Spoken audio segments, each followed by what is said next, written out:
रवाना हुई और 3 साल बाद उन्होंने डॉक्टर ऑफ मेडिसिन की उपाधि प्राप्त कर ली। इधर आनंदी के पिता की तबीयत बहुत खराब है। आगे क्या होता है देखते हैं। लगता है अब मेरे जाने का समय आ चुका है।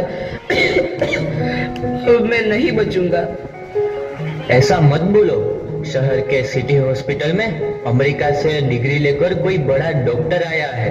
एक बार वहां चलकर दिखा लेते हैं। हाँ, सही बोला भैया।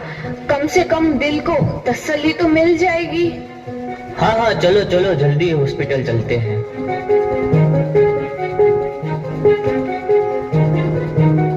इस मरीज की हालत तो बहुत ही खराब है। कोई चमत्कार ही इसे बचा सकता है। ऐसा मत बोलो भाई। डॉक्टर साहब कब तक आ जाएंगे? लो आ गई डॉक्टर मैडम। डॉक्टर मैडम जल्दी देखिए, मरीज की हालत बहुत ही खराब है।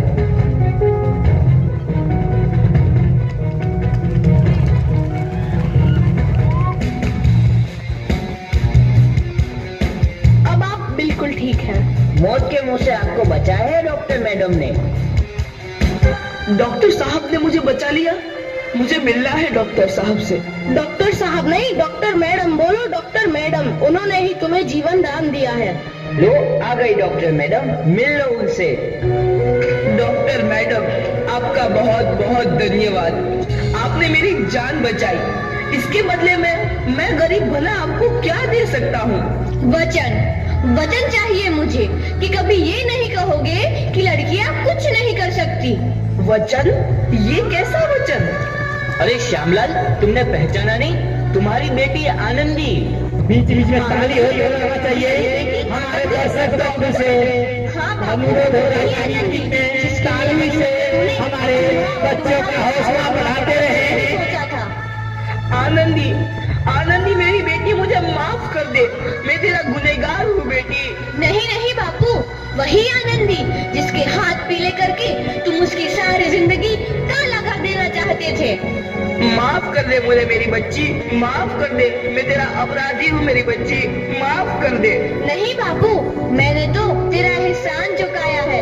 याद है ना अपना एहसान जो बचपन में तुमने मुझ पर किया था? ताने सुना सुना कर जीते जी मार डाला था मुझको। अब बोल, और किस किस को मारेगा?